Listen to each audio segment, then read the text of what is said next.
Bon, on va la refaire du coup. Et du coup, juste bonjour ou qu'après le bonjour, toi, je fasse que je dise autre chose. Non, non, tu peux dire bonjour. Alors, Bienvenue dans le podcast Vos Histoires. Moi, c'est Valentin, alias Valcage. Le thème du podcast est de recevoir des invités qui conteront leur histoire.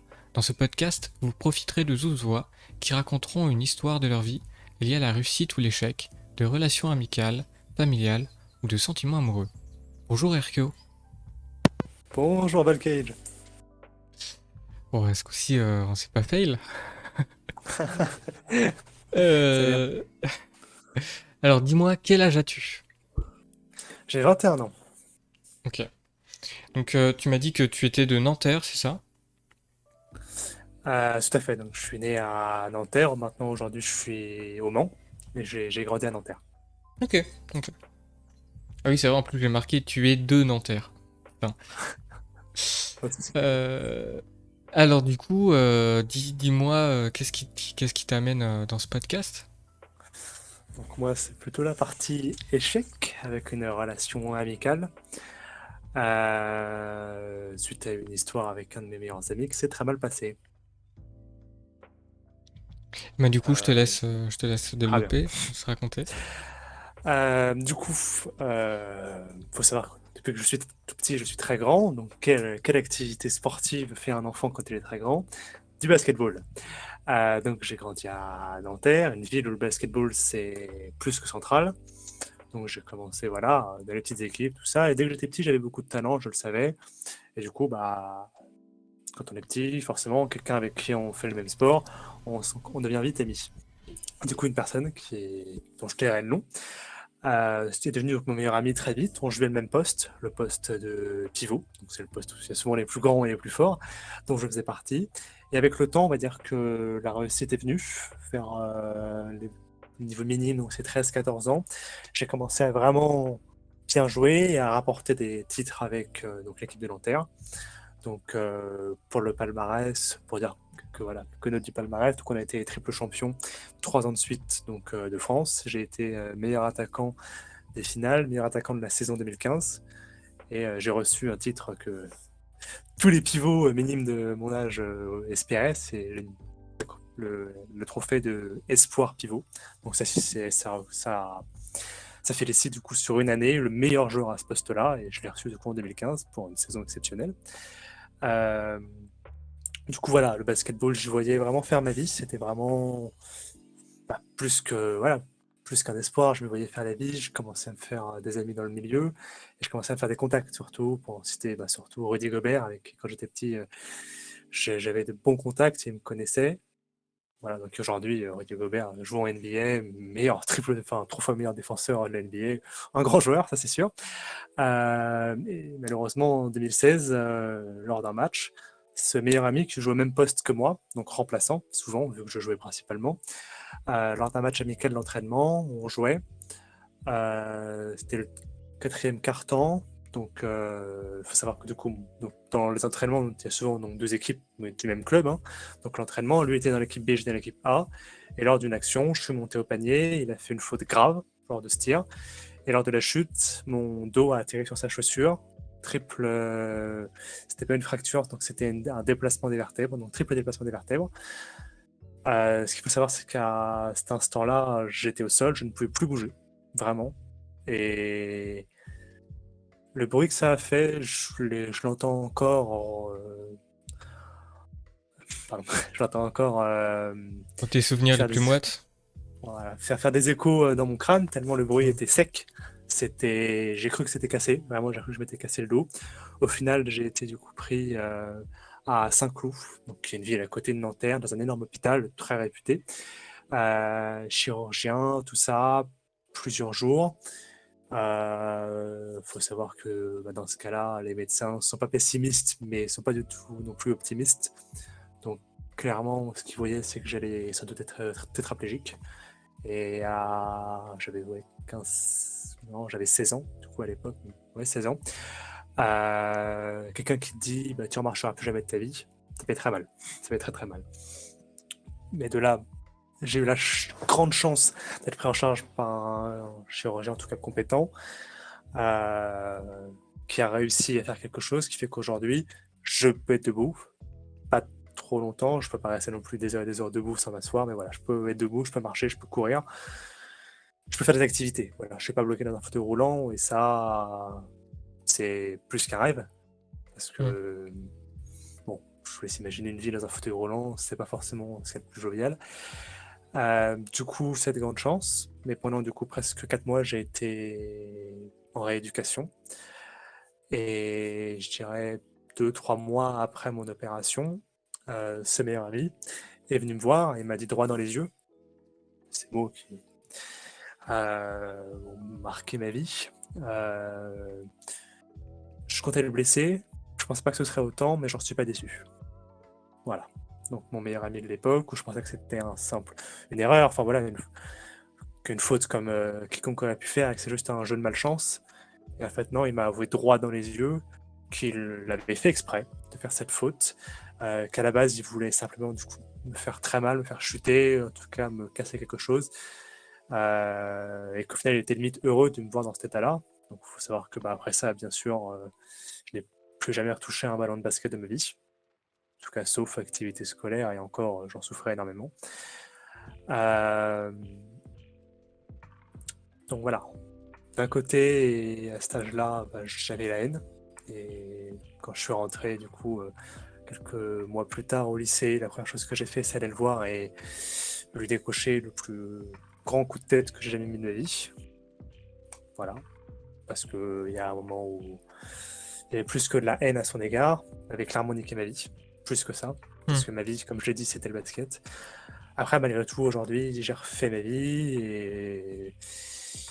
Ouais, ça fait plus de 5 ans. Ouais, ça fait un peu plus de 5 ans maintenant que ça s'est passé. Et aujourd'hui, bon voilà, je suis passé à autre chose, je suis en école d'ingénieur, je suis bientôt diplômé normalement. J'ai réussi à passer outre, mais à cet âge-là, 16 ans, quand t'annonce que tous tes espoirs de carrière, tous tes espoirs de vie tombent à l'eau à cause d'un connard, ça fait très mal. Surtout qu'en plus, à tes 16 ans, on te dit que non seulement tu pourras pas faire carrière dans le basket, mais non seulement il y a un risque que tu ne puisses plus remarcher. Et Tout ça, à fait. c'est c'est parce que, enfin, c'est terrible quoi, se dire que bah peut-être que là, en quelques semaines, bah je pourrais plus marcher. Voilà, c'est exactement ça. Puis, se rendre compte de la jalousie qu'il avait pour moi, que c'était une personne fausse. Ensuite, du coup, c'est arrivé le début du lycée. Là où je commençais à me faire des amis, à me faire connaître. Et bon, la chance que j'avais avec le basket, c'est que j'avais une belle réputation qui se faisait. Et le jour de mon accident, il a menti, il a dit des choses sur moi, et il a sapé un peu cette. Voilà. Enfin bref, il a menti sur moi, il m'a fait une très très mauvaise pub, en mode, voilà, des choses assez horribles. Donc, j'ai pas passé une très bonne année. Et à la fin de la seconde, j'ai changé d'établissement tellement c'était devenu invivable. Hmm.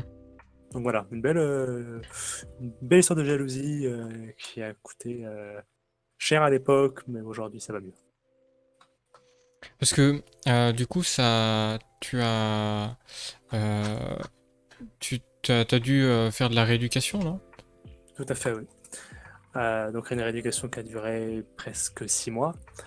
Euh, Sachant qu'au début, voilà, je savais que je pourrais remarcher, mais qu'il fallait du travail, parce que en fait, le problème, c'est que à ce niveau-là, du coup, j'avais eu la moelle épinière qui avait été endommagée, pas brisée, bien naturellement, donc endommagée.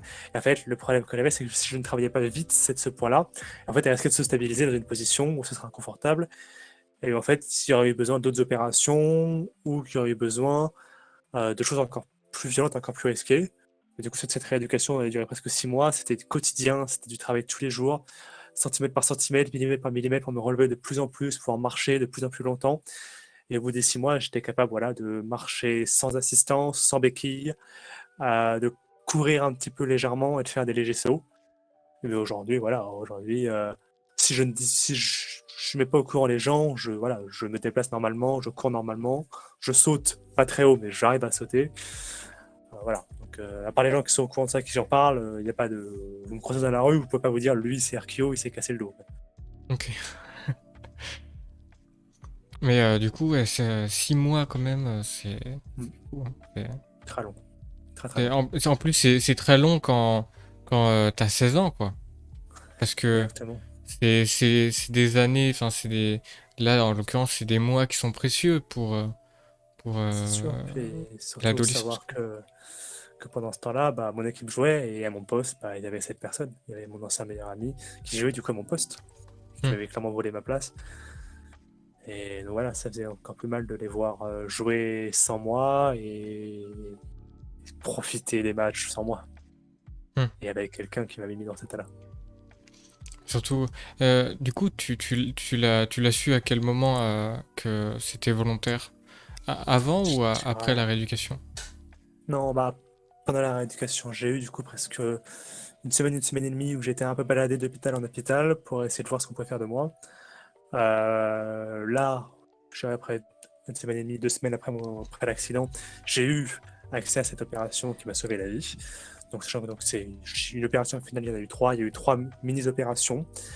Et après ça, je dirais, ouais, 1 mois et demi, 2 mois après, c'est elle qui est venu me voir et qui m'a dit ces mots. Et il est jamais plus, enfin, et il n'est plus jamais revenu me voir. Et la seule fois que je l'ai revu après, c'est quand je suis rentré au lycée et que bah, j'ai- je l'ai frappé, clairement.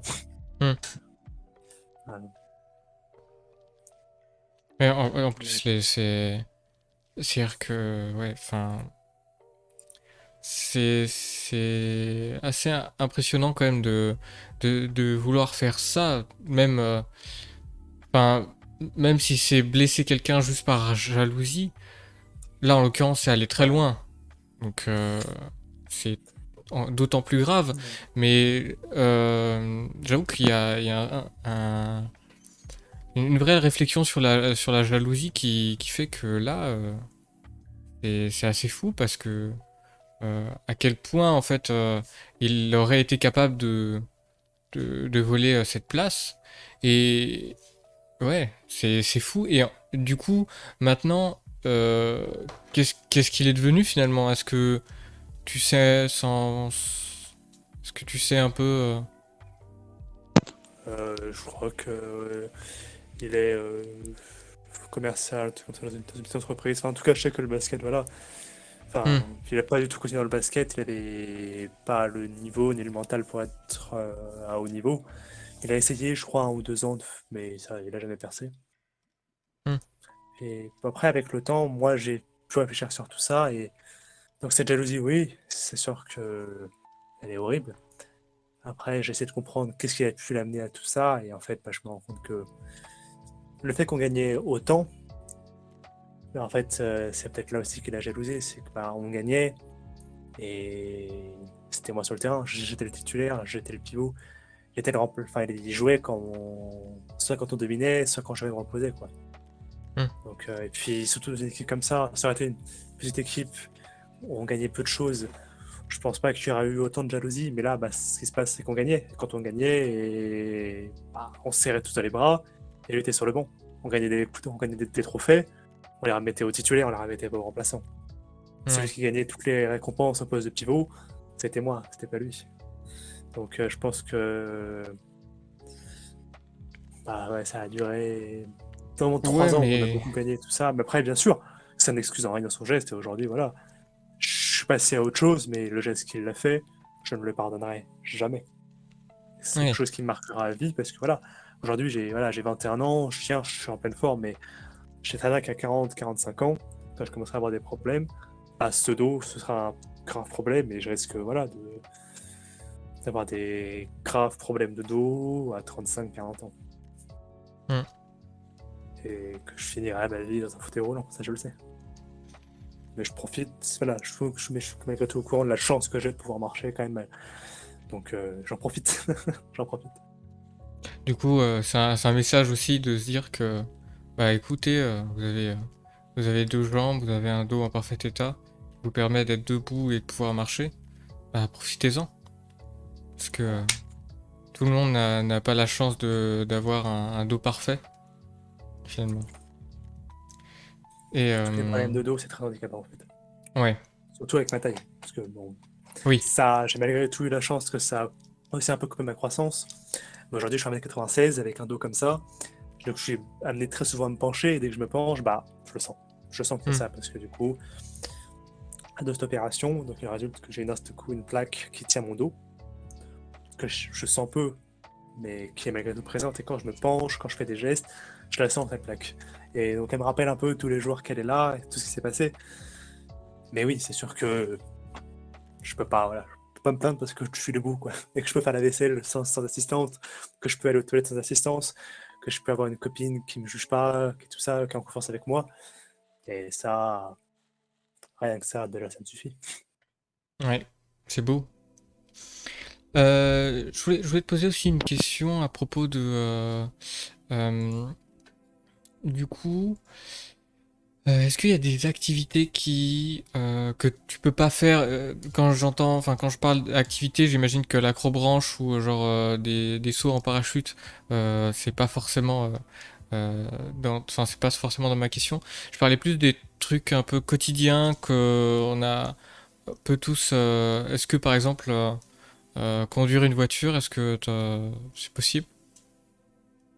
Je peux conduire une voiture. Je peux conduire une voiture. Après, dans les activités, du coup, vraiment, où c'est mon dos qui me pose problème, du coup, ça va être dans tout ce qui va être activité sportive. Ça, là-dessus, activité sportive. Surtout, bon, voilà, les sports où il y a où il y a beaucoup besoin des appuis. Du coup, bah, les Mhm. appuis, souvent, ça fait des répercussions sur le dos. Voilà, le basket, non. Bien sûr. Surtout que bah, ça me fait mal en fait d'y jouer aujourd'hui parce que bah, je suis encore du niveau que j'avais à 16 ans. Aujourd'hui, mon niveau il est éclaté. Donc bah, je suis encore moins envie d'y jouer parce que je suis au courant du niveau que je n'ai plus. Mhm. Voilà, beaucoup d'activités sportives. Mais malgré tout, la natation, je peux. Mais en fait, toutes les activités où il y a vraiment besoin d'avoir des gros appuis et tout ça, c'est très compliqué, ça me fait très vite mal. À part ça, voilà, bon bah, rester debout trop longtemps, ça non.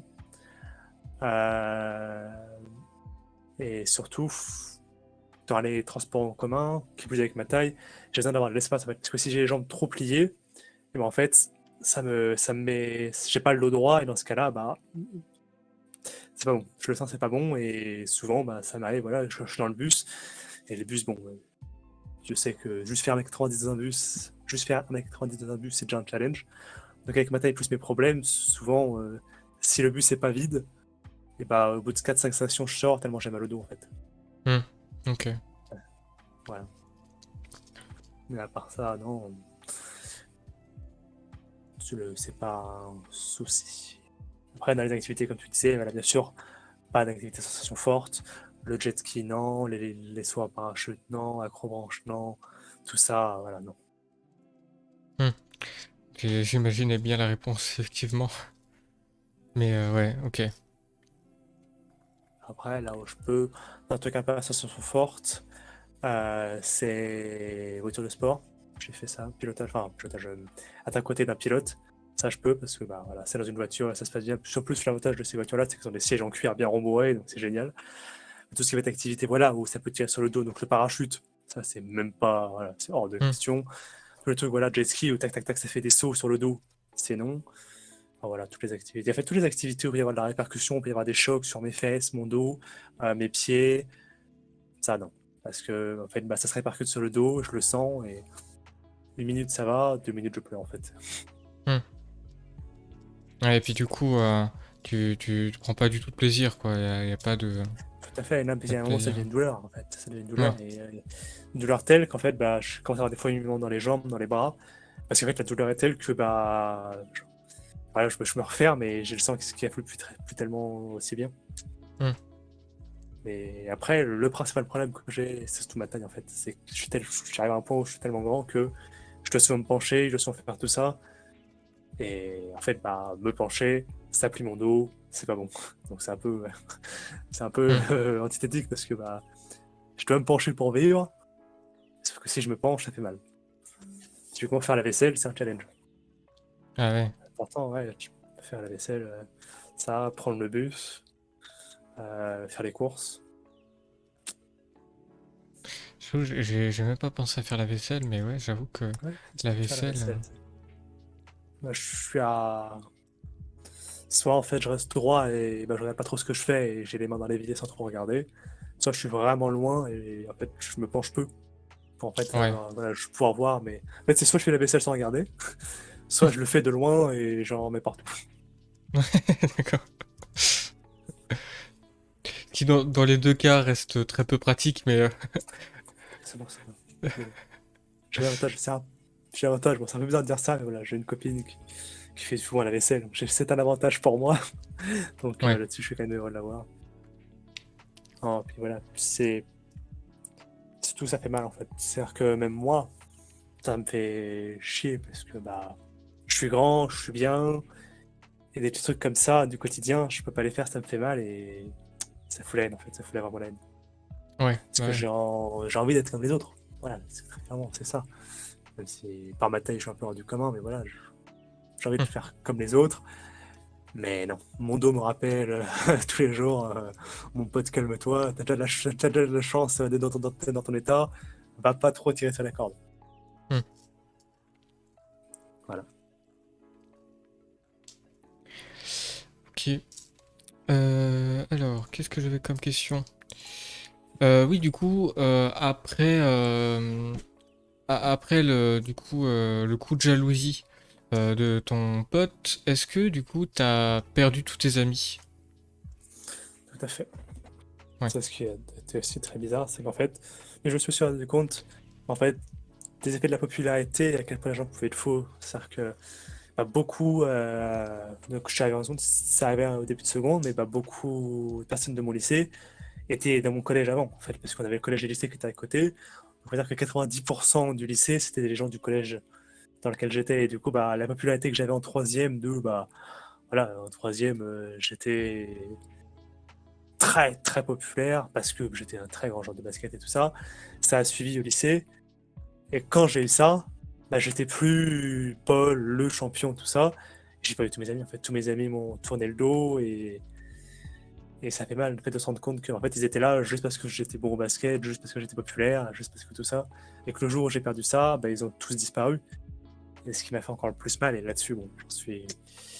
C'est un peu une honte, c'est que bah, la popularité, surtout au collège, ça a fait que je faisais un peu partie des caïds, voire des gens qui étaient un petit peu harceleurs. Pas à grande échelle comme j'ai pu le voir chez certains de mes amis, voilà. J'étais un peu à moquer des geeks et tout ça, à moquer des gens qui passaient leur temps sur leur PC parce que je sortais, je faisais des soirées, enfin, des excuses de collégiens de merde. Et quand j'ai eu ce Mhm. problème-là, quand j'ai eu ce souci, c'est qui sont devenus mes amis, c'est qui m'ont ouvert la main, qui m'ont accueilli, bah, ces personnes-là, qui a 2 3 ans, même moins, je harcelais et je me moquais d'eux. Et d'un côté, ça m'a mis une grande claque dans la gueule à me dire putain, mon gars, tu t'es moqué d'eux et ils pourraient faire la même chose, te laisser dans la merde, te laisser tout seul, te laisser pourrir. Et non, ils t'ont ouvert les bras, ils t'ont accueilli comme leurs potes. Et là, ça a mis un grand coup d'humilité, un grand coup dans la gueule et ça m'a appris voilà, une grande leçon de la vie. Donc voilà, pour les amis. Ouais, c'est vrai que les systèmes de popularité au collège, Ah, c'est euh, c'est très bizarre parce que ça tient à peu et des fois des fois c'est même pas genre parce qu'il y a quelque chose, c'est juste t'es là parce que t'es là ou ouais. et puis d'un coup ça peut changer. Enfin, c'est très bizarre et c'est vrai que Puis c'est parfois très dur. Enfin, c'est-à-dire que moi, j'ai vu hmm, bah voilà, des anciens amis à moi faire des choses vraiment dures à des personnes. Et puis c'est le truc où bah, je me dis, ça se passe, et je ferme ma gueule, parce que si j'ouvre ma gueule, bah, en fait, c'est à moi que ça va arriver, ou on va me prendre pour un suceur, on va me prendre pour tout ça. En fait, dans ce cas-là, bah, tu te dis, je fais rien, mais en fait, en ne faisant rien, bah, tu deviens complice un peu du crime, tu vois. hmm, Et c'est une chose, voilà, c'est une chose dont je m'en veux, même si voilà, c'est passé comme ça, je peux pas changer, mais voilà, c'est que j'ai pas agi. Donc, par mon non-agissement, bah, je suis devenu oui. acteur de cet harcèlement.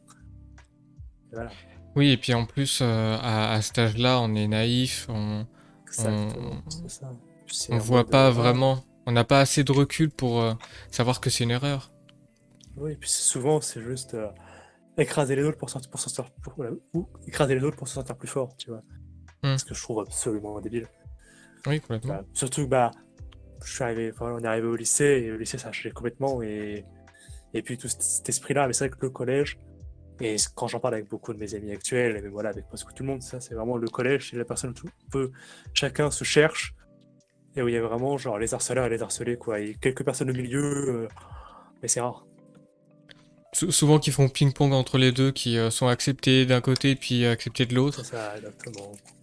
Là, Mais c'est ouais. vraiment un jeu de ça. Et c'est pour ça que le collège, je trouve ça. Après, voilà, c'est comme ça, on ne change pas. J'ai eu la chance, moi, de jamais être harcelé, mais sûr que je m'en veux totalement d'avoir été du côté harceleur et de n'avoir rien fait. Surtout pour qu'après, enfin, ouais, 2, 3 ans plus tard, bah, en fait, je devienne ami avec ceux que je regardais se faire harceler sans rien faire. Hmm. Et c'est vraiment là, enfin là, c'est là où tu te prends une grosse, grosse claque dans la gueule et tu te dis putain, j'ai quand même été un gros salaud. Et là, bah, ils pourraient très bien me laisser dans ma merde et me laisser tout seul finir mon année et tout seul dans mon coin sans pote. Et non, ils m'ont ouvert leurs bras et tu te dis putain, bah, c'est des gars bien en fait. C'est juste Hmm. ça. Et moi, j'ai été un salaud pendant plusieurs années. En fait, je Et pense voilà. que quand... parce que moi, j'étais plutôt de l'autre côté, plutôt des mecs qui se moquaient et tout. Et je pense que, en fait, quand t'es un groupe comme ça, où bon, t'as l'habitude qu'on te traite comme ça, tu vois, bah genre... imagine, genre, il y a quelqu'un qui vient, et bah, on va pas avoir de jugement sur sa personne, même s'il a été pourri, tu vois. Je pense que, en fait, il y a vraiment un système de solidarité qui fait que, bah, maintenant, te voilà dans le même bateau. Donc, en fait, Ouais, je pense que dans la, euh, ce qu'on va éviter de côtoyer dans ce genre de choses, je pense que c'est les gens qui sont au, au sein même de tout ce qui se fait, quoi. Je sais pas comment dire, mais en gros, voilà. Ceux qui donnent les ordres, on va dire. Même si il y a ouais. des gros guillemets, mais bon. Non, mais Et malgré tout, après, quand je suis arrivé au lycée, ouais, je t'ai passé de l'autre côté, mais on m'a jamais embêté, tu vois. Puis, en même temps, bon, je faisais 1m90, j'avais encore mon physique d'athlète. Voilà, c'est sûr que bizarrement, moi, on m'avait jamais harcelé. Quand je suis passé de l'autre côté, j'ai jamais eu de problème. En même temps, voilà, c'est sûr que malgré tout ça, j'avais gardé quand même ma musculature, j'avais gardé mon corps. Puis je faisais, voilà, puis avec 90, 92 quand j'étais en seconde première. hmm. Et c'est ça que c'est bizarre, parce qu'ils s'attaquent les gens d'1m60, mais quand tu fais en face d'un mec d'1m90 avec un minimum de muscles, bah, bizarrement, il lui parle pas pareil. Tu vois. Mais surtout qu'en plus, alors, en l'occurrence, les muscles, ça a de l'importance, mais je pense que la grandeur en a beaucoup plus. Genre, Ouais, enfin, il y a des choses vraiment inexpliquées, du genre, moi je sais que je suis grand aussi, et je sais que pendant, je veux dire, la scolarité en général, on m'a pas fait chier juste parce que voilà, j'étais grand, quoi. Et j'étais pas tant musclé que ça, quoi. ouais, non, c'est ça, c'est que. Après, voilà, je faisais deux têtes de plus qu'eux, donc ils venaient vers moi, je les regardais, je penchais la tête vers eux, ils comprenaient vite que. Ouais. Alors que. Enfin voilà, Oui, il y avait je aucune suis. menace ni rien. Non, non, mais. Voilà, le mec se rapprochait, puis forcément, je suis grand et. Je sais pas, ouais, c'est ça que ça fait un peu peur, je pense, quelqu'un de grand. Hmm. Ah ouais, Donc forcément. voilà. D'un autre côté, bah aussi, beaucoup d'entre eux, ça restait quand même mes anciens amis. Et même si, oui, c'était plus potes, et oui, c'était des personnes fausses et tout ça, et je leur en voulais, bah, on avait quand même vécu des trucs ensemble, et tout n'avait pas été oublié. Ouais, ouais, complètement. Donc voilà, donc au final, après, donc ma fin de seconde, j'ai changé d'établissement pour faire du coup un bac technologique qui n'était pas dans mon lycée. Puis là, bah, j'ai fait ma vie. Très peu de gens ont été au courant de ce qui j'étais, enfin, qui j'étais, du basket et tout ça. Et j'ai vécu ma vie de lycéen en première terminale, comme si de rien n'était. Et ça s'est très bien passé. Voilà. Hmm.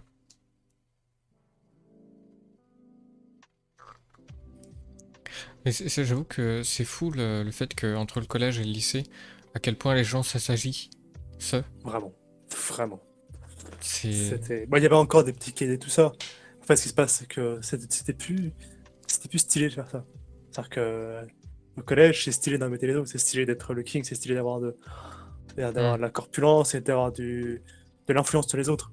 Au lycée, bah, c'était en mode, ok, bah, t'es ridicule, quoi, mon grand. Et du coup, bah, quand les mecs voient que les filles leur tendent plus autour quand ils font ça, au contraire, plutôt, les filles les jugent et tout ça, bah, ils arrêtent, ça s'agit, c'est tout ça, tu vois. Et ils développent une vraie personnalité, et waouh, après, ça devient des hommes. Hmm. Non, mais ouais, c'est vrai que collège-lycée, il y a une grande différence. Même si, bon, je l'ai peu vécu, vu que j'ai passé la moitié de l'année à l'hôpital. Ouais. Au final, du coup, je suivais, moi, les cours en distanciel avant l'heure, mais en fait, c'était des cours à la maison. Je sais plus, genre, je crois que c'était Academia qui faisait ça. Je crois que c'était Academia, ouais. Genre, des cours en ligne avec parfois des profs qui venaient à l'hôpital me voir. Ok. Puis, enfin, j'étais pas con, tu vois. Enfin, malgré le fait que je passais beaucoup, beaucoup de temps aux entraînements et tout ça, j'ai toujours eu des bonnes notes. Et en fait, mes mauvaises notes en seconde, ça a juste été parce que j'avais juste pas le moral et que bah j'avais juste pas envie de bosser, j'avais juste envie de faire autre chose. Et quand après que je suis arrivé en STI 2D, en première, bah c'était un peu derrière moi, j'avais un peu de nouvelle vie, j'ai été plus en contact avec tous ces gens-là. Je me suis remis à bosser et là où j'avais, je crois, 7 de moyenne en seconde, bah, en première STI 2D, j'avais 16, 17. J'ai eu mon bac avec mention bien, limite mention très bien. Alors voilà, Hmm. c'est-à-dire que j'ai eu un an où il y a eu le problème, tout ça, donc vraiment un an de ma vie qui a été mis à la poubelle. Mais après ça, voilà, aujourd'hui, ça n'a pas eu d'influence sur ma réussite scolaire. La Hmm. preuve, je suis allé Bah, après en prépa, ça s'est bien passé, j'ai eu des bons concours, j'ai été en école et aujourd'hui, j'ai passé 3 ans d'école merveilleux et j'attends mes résultats. d'ailleurs, enfin, en tout cas, je voulais dire on, mais en tout cas, moi, je serais très impatient de savoir le résultat. Si jamais tu pouvais le communiquer, ce serait sympa. Bah, pas En de tout cas, souci. si tu veux pas le communiquer avec les d'autres, mais moi, j'avoue que j'aimerais bien savoir, personnellement. Non, bah, c'est sûr que enfin, ce serait une grande fierté pour moi. Surtout que bah, voilà, il y a l'aspect de. Enfin, comment dire ça? Ouais, ouais, quand j'ai eu cet accident-là, je vais dépenser plus que sombre, parce que bah, le basket c'était ma vie et je ne me voyais pas faire autre chose. Et aujourd'hui, j'ai trouvé ma voie, et si j'arrive à avoir ce diplôme, ce qui est quand même, je pense, va être le cas, bah voilà, j'en suis quand même très fier, parce que comme on dit, j'ai un background, tu vois, j'aurais réussi à trouver autre chose, j'aurais réussi à faire autre chose que le basket, et j'aurais un avenir. Hmm. J'aurais réussi à faire ma vie autrement que dans le basket. Ouais, ouais, Donc, voilà. ça donne un point important. Voilà. C'est-à-dire, voilà, j'étais pas que le basket. Je peux aussi être quelqu'un d'autre. Je peux aussi faire autre chose à la vie que le basket. Hmm. Après, je pense que le fait d'être arrivé même jusque-là, jusqu'au diplôme de Déjà, fin, ouais, c'est déjà une sacrée réussite, quoi. bien sûr. Donc, on va dire que le diplôme à la fin, c'est la cerise sur le gâteau qui vient couronner cette célébration. Mais en soi, enfin, t'as déjà quand même bossé pendant, du coup, ça fait 5 ans, 2 ans de prépa, 3 ans d'études, c'est ça? Tout à fait. Donc du coup, voilà. Donc, et du coup, c'est un master, ça? C'est un master 2. Parce que du coup, j'ai eu mon bac, j'avais 16 ans. Ah, t'avais Parce que 16 du ans. coup, j'ai sauté une classe. Normalement, bah, je suis né, moi, fin juillet. Du coup, normalement, j'aurais eu mon bac à 17 ans. Du coup, en 2017. Non, je sais plus tout. J'aurais dû l'avoir du coup à 17 ans, parce que du coup, donc là, c'est normalement l'année des 18 ans.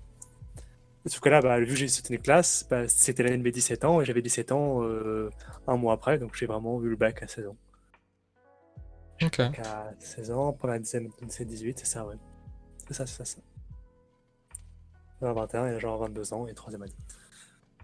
Donc oui, j'ai eu mon bac à 16 ans. Ah ouais, c'est fou. En fait, non, je dis ça, à chaque fois les gens sont passionnés, mais en fait, il suffit juste d'être né déjà bah, après la mi-juin, et déjà t'as 17 ans quand t'as le bac. Et en fait, juste voilà, j'ai sauté une classe, et en plus je suis né fin juillet, donc en fait, bah, au lieu d'avoir à 17 ans, je l'ai eu à 16 ans. Hein. Mais j'ai juste sauté une classe. Souvent les gens ont l'impression que j'en ai sauté trois, mais j'en ai sauté juste une seule, c'était le CE2, et voilà, c'est tout. Ouais, ok. Ouais, non, mais c'est en fait, c'est pas la méthode ou la technique, c'est juste Ça se voit, en fait, euh, souvent. c'est impressionnant juste de dire ouais, à 16 ans, j'ai eu mon bac, quoi. Ouais, ouais. Vous faisiez quoi à Bah, c'est 16 ça. ans, vous? Non, vous étiez normalement en première, normalement. Ouais, donc j'avoue que c'est fou. Ouais, ouais, C'est fou, ouais. Et puis du coup, te voilà à 22 ans avec du coup 5 ans d'études dans les pattes. C'est fou. exactement. Et, Exactement. et du coup, pour revenir au basket, t'as commencé le basket à quel âge? Oh, ouais, je devais avoir eu 8 ans, 9 ans. 8 ans, Enfin, jeune. ouais. Peut-être 8, peut-être même plus 9 jeune. ans. Peut-être même plus jeune. Ouais, Voilà, ouais, là, tu me poses une colle. Enfin, j'étais jeune, je devais avoir 7-8 ans, je pense. ok. Ok, ok. Ouais, hein.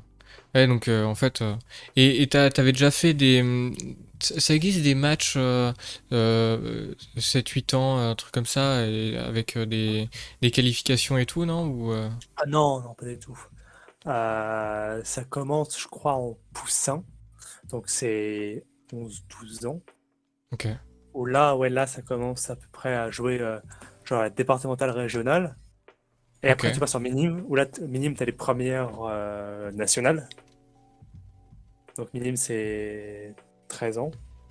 Et là, du coup, là, minime, c'est là où j'ai vraiment commencé. C'est-à-dire qu'avant, on était en poussin, on gagnait régional, départemental. Ah, rien de génial. Enfin, à l'époque, ouais, c'était plus on, pour jouer, quoi, s'il y avait pas de... voilà, on courait tout sur le ballon, il n'y avait pas de tactique, il n'y avait rien du tout. C'était juste, on lui donnait un ballon, ça sifflait pas les fautes, ça sifflait limite pas les sorties. Enfin, voilà, ça Ah jouait pour ouais, jouer, on rigolait et tout ça. Je caricature, hein, bien sûr que quand même, si, il y avait des règles, mais oui, voilà, je oui, caricature. Et après, c'est vraiment minime que c'est devenu beaucoup plus, je dirais, propre, professionnel, où là, il y avait de la tactique, il y avait tout ça. Alors qu'on avait 13-15 ans, mais ça commençait déjà à bien jouer. Et à jouer propre, à jouer tactique. Et c'est là où on a du coup eu nos premiers trophées nationaux, et où j'ai commencé à avoir mes premiers trophées personnels.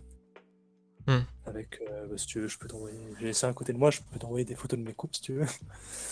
C'était la première coupe que j'ai reçue jusqu'à la dernière. La première, ça va être celle-là. Et la dernière. Ah. Ah, il y en a une de cassée. Oh, non, ouais, il y en a une à côté qui est en pas très bon état.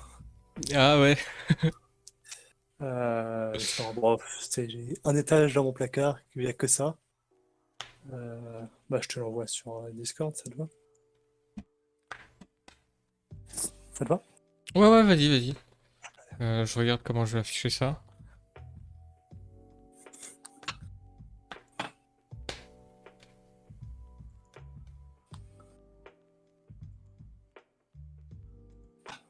La première, elle est là. La dernière que j'ai reçue. Je crois bien que c'était celle-là.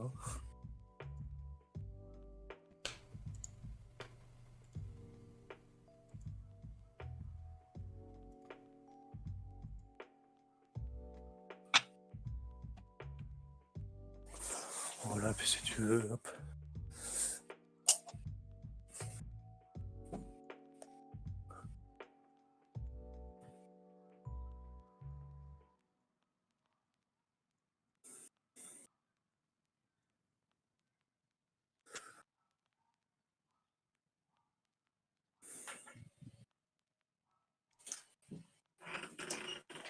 Là, du coup, il y a la première photo de la coupe. Première photo. Voilà. La deuxième photo où tu vois qu'elle est un peu plus grande. Tac.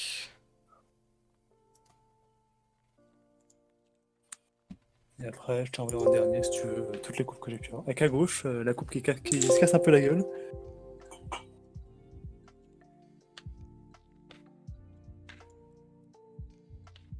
Ah oui. Euh, Bon, On dira rien. c'était en l'arrangeant, le haut s'est un peu cassé, j'étais un peu déçu.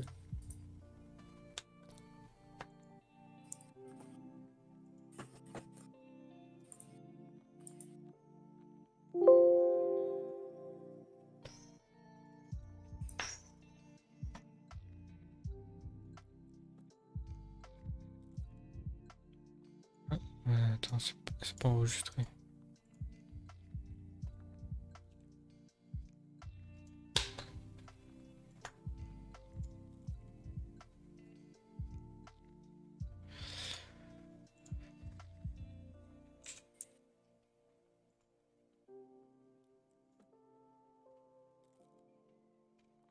Ah bah la deuxième, j'arrive pas à l'afficher.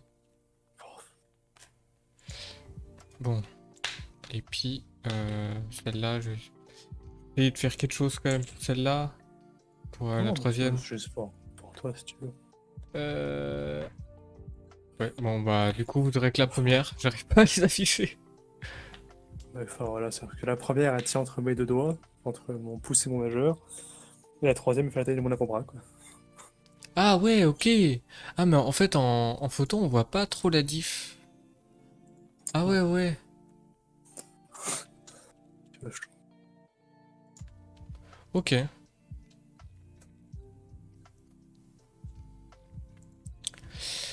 Ok, donc... Et donc du coup, t'as eu combien de coupes à ce propos? Ouais. J'en ai eu du coup 26 en tout, 26 coupes personnelles.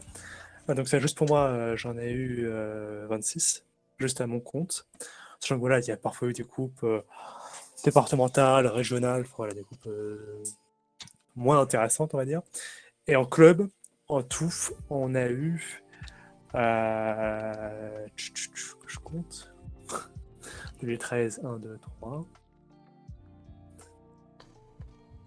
Eh, 26, c'est fou Je dirais déjà. 26. 12. Je dirais 12 coupes en équipe.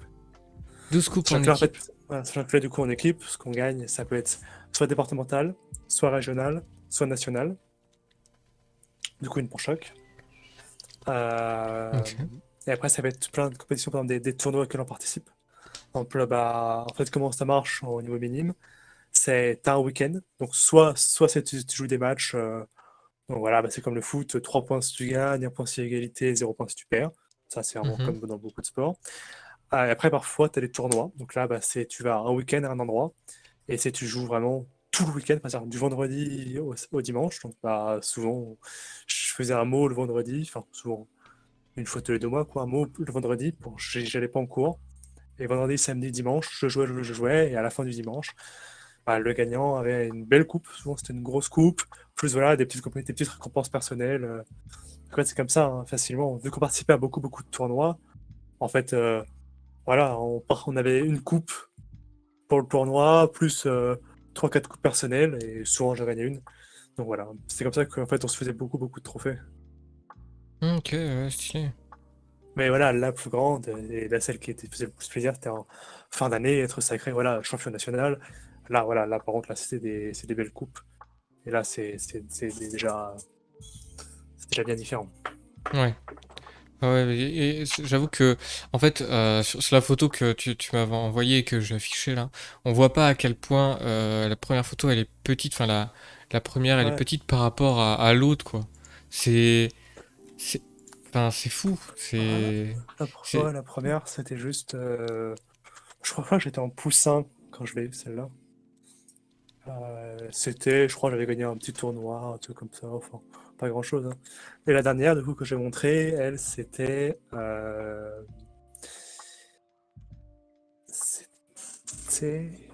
où? Pas gagné l'évêque, ça devait être normalement meilleur attaquant des finales. Donc, les phases finales, c'est du coup les 8 meilleures équipes nationales qui se retrouvent dans un tournoi à élimination directe. Pas du tout, ok. en BO3, donc le premier a 2 matchs gagnés. Donc on joue plusieurs matchs à la suite. Sachant qu'on faisait souvent des pauses de 1 heure, 2 heures entre chaque match. Donc c'est vraiment on faisait un match entier, 2 heures de pause, on refaisait un match entier, l'heure de pause, on refaisait un autre match en test s'il y avait eu égalité. Putain. Donc, voilà, très au rythme. Ah ouais. Voilà, du coup, BO3, du coup, 8, ça part en quart, puis en demi, puis la finale, et la finale, celui qui gagne la finale. Celle-là, elle était du coup pareil, je crois, en BO3, donc pareil. Et celui qui gagnait, il gagnait et était sacré champion national. Ok. Et Et du celle-là, du coup, coup, de toutes ces phases-là, j'avais été le meilleur attaquant, donc celui qui avait marqué le plus de points, celui qui avait été le plus offensif de ces ok. 4 matchs, du coup, quart, demi, finale et huitième aussi, je crois, il y avait eu. Ok. Ah ouais, Voilà. c'est vrai que en vrai, c'est vraiment des belles coupes. Franchement, Ouais, c'est des trucs. Ah, voilà, c'est parce que voilà, on jouait quand même à un niveau où on avait tous espoir, et il y en a certains avec qui je jouais à l'époque, enfin, que j'ai affronté tout ça, qui sans doute aujourd'hui jouent à un niveau professionnel en France, tu vois, ça m'étonnerait pas. Je sais que j'ai un collègue avec qui je jouais à Nanterre, qui aujourd'hui joue en Belgique, je crois. Et voilà, et il gagne bien sa vie grâce à ça. ouais, du coup, il est pro, du coup, c'est ça. Il est pro, il est pro, il est pro. Ouais. Oh, putain. Ouais, c'est fou d'avoir fait le parcours avec quelqu'un Ah, et non, de le voir être et le pro voir, et voilà. tout. Franchement, c'est stylé. Ça, puis j'ai encore des bons contacts avec eux parce que très peu étaient dans mon équipe, à part donc mon ancien meilleur ami. Personne d'autre était dans mon lycée en fait. Du coup, en fait, on se connaissait du basket. Quand Ouais, j'ai eu tout ça, il y a eu un peu j'ai une perte de connaissances, mais une perte de contact entre ouais. eux et moi. Et au final, avec le temps, je dirais, quand je suis rentré en prépa, donc ouais, c'était déjà il y a bien 4 ans, il y a eu une reprise de contact avec un peu tout le monde et tout ça. Et en fait, je me suis rendu compte que déjà il y avait eu un grand flou à l'époque sur ce qui m'était arrivé. Beaucoup pensaient que voilà, juste c'était un bête accident. Et en fait, voilà, je leur ai dit la vérité, que ça avait été fait exprès, tout ça, tout ça. Et après, voilà, une reprise de contact. Puis aujourd'hui, il y en a certains avec qui je suis encore ami, avec qui je m'entends bien. Et la vie est belle. Ouais. Ouais, c'est vrai que par contre, c'est cool que quand même, putain, il soit resté quand même dans le coin. Ouais, Parce que c'est toujours bien d'avoir des gens quand même dans ces moments, quoi. voilà, que j'ai connu, voilà. C'est-à-dire que maintenant, je me suis fait plein d'autres amis, mais des gens qui m'ont connu à cette époque-là, il y avait que quoi. Parce que tous les autres, Ouais. je les ai perdus de vue, et j'ai pas envie de les perdre de vue. Et avec ceux-là, et du coup, ceux-là, ils ont une place particulière parce qu'ils ont connu ça de moi, ils ont connu qui j'étais. Et souvent, voilà, quand je parle de ça, les gens me disent, ah ouais, enfin, ils se rendent pas compte de ce que c'était, mais c'est-à-dire que c'était vraiment, limite, ça passait avant mes cours. C'est-à-dire que j'avais entraînement mardi et jeudi, et parfois, je séchais les cours pour aller m'entraîner. Parce que Hmm. c'était ma vie. Et peu de gens arrivent vraiment à se rendre compte de ce que ça peut être, de la vie que je menais. Et du coup, ces gens-là qui m'ont connu à cette époque-là, et avec qui j'avais la même passion, hein, la passion du ballon, et ben voilà, de les connaître et de les avoir encore en ami, ça fait du bien, et ça permet de parler et d'avoir de bons souvenirs avec eux, et de pouvoir me les remémorer. Hmm. Ouais, ouais, Voilà. bah oui. Ouais, puis c'est vrai que quand, quand tu vis pas la même... parce que je pense que même s'il y avait quelqu'un qui vivait la même passion, vu que là c'est vraiment... vous l'avez vécu en même temps, c'est plus quelque chose de fusionnel au niveau... Enfin, c'est pas juste une connaissance de ce que toi tu racontes, c'est plus le, vraiment le sentiment de vous avez vécu des trucs ensemble, il y a des anecdotes, des enfin plein de Bien trucs sûr, quoi. plein. Et puis voilà, des matchs qu'on a joués et tout ça, des joueurs même qu'on a connus, ouais. Des matchs qui nous ont marqués.